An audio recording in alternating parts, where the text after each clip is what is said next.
राजनीति अपने दांव पेच की वजह से जाना जाता है और आरजेडी ने सही मौके पे चौका मार दिया है। यानी बता दें कि शराबबंदी को लेकर लगातार एनडीए के अंदर घमासान मचा हुआ है। बीजेपी खुद कह रही है कि शराबबंदी कानून में संशोधन होना चाहिए क्योंकि पुलिस तंत्र जो है वही शराब माफिया से मिलकर शराबबंदी को असफल कर रहा है। दूसरी तरफ जीतन राम मांझी ने यह तर्क दे दिया कि अगर पीएम मोदी कृषि कानून को वापस ले सकते हैं तो फिर सीएम नीतीश शराबबंदी कानून को वापस क्यों नहीं ले सकते।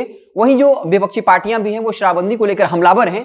इसी बीच आरजेडी ने एक बड़ा दांव खेला है और यह कह दिया है कि अगर शराबबंदी कानून में संशोधन नहीं होता है तब वो अविश्वास प्रस्ताव लाएगी।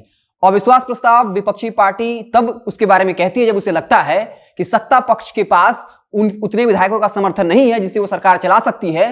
और कहीं ना कहीं इस पूरे मसले में अगर शराबबंदी संशोधन कानून पर अविश्वास प्रस्ताव लाया जाता है और अगर इसका बीजेपी समर्थन करती है तब फिर आरजेडी ये बताएगी कि बीजेपी सिर्फ राजनीति कर रही है, उसे शराबबंदी के संशोधन से कोई मतलब नहीं है। वहीं हम पार्टी और वीआईपी पार्टी के भी परीक्षा का सबब होगा क्योंकि मुकेश सहनी भी तेजस्वी यादव को अपना छोटा भाई बता रहे हैं। तो आरजेडी जो है इन चीजों को जांचना परखना चाहती है कि जब शराबबंदी कानून के संशोधन के मसले को लेकर जब सदन में अविश्वास प्रस्ताव लाया जाएगा तब उसके साथ कौन कौन खड़ा होगा। और अगर हम पार्टी के तमाम विधायक, मुकेश सहनी की पार्टी के विधायक अगर कहीं ना कहीं आरजेडी के इस अविश्वास प्रस्ताव का समर्थन कर देते हैं तब फिर यह मैसेज जाएगा कि नीतीश कुमार सदन में अपना जो बहुमत है वो हो चुके हैं, जिसके बाद सरकार गिरने या फिर बिहार में खेला होने की संभावना भी हो सकती है।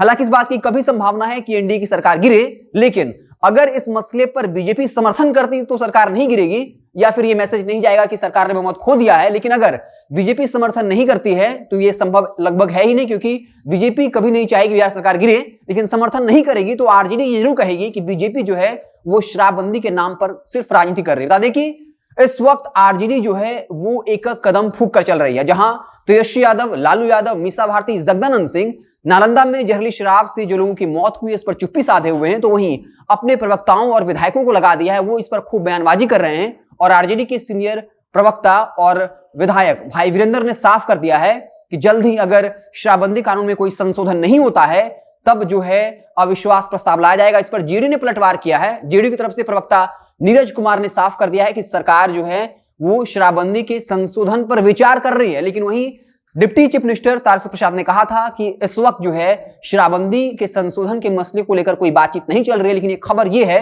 कि तमाम अधिकारी जो है इस बात पर लगे हुए हैं, इस बात को लेकर रिसर्च कर रहे हैं कि आखिर कैसे शराबबंदी कानून में संशोधन किया जा सके। क्योंकि लगातार जो विपक्षी पार्टियां हैं एनडीए के अंदर जो शराबबंदी का विरोध कर रहे हैं, उनका कहना है कि इस वक्त जो 1,40,000 से ज्यादा लोग जो जेल में बंद हैं उनमें से ज्यादा गरीब है, लेकिन जो रसूखदार शराब माफिया है वो पुलिस से मिला हुआ है और वो कहीं ना कहीं पुलिस की गिरफ्त से बाहर है।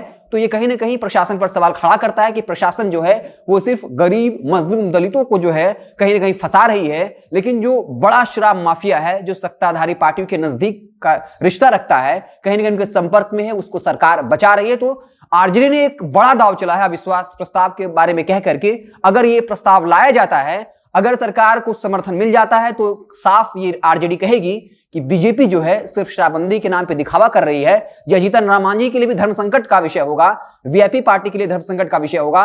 और अगर वो समर्थन नहीं करते हैं तो फिर ये मैसेज जाएगा कि सरकार जो है वो बहुमत खो चुकी है। और ये भी एक बड़ा सवाल है कि एआईएम के जो 5 विधायक हैं वो इस मसले पर तेजस्वी यादव का समर्थन कर सकते हैं। तो अब देखने वाली बात होगी क्या कुछ होता है, क्या वाकई में सरकार शराबबंदी कानून में संशोधन करती है या फिर आरजेडी इस प्रस्ताव को लेकर आएगी। हमारी नजरें बनी रहेंगी। आप देखते रहें जनता जंक्शन। बहुत बहुत धन्यवाद।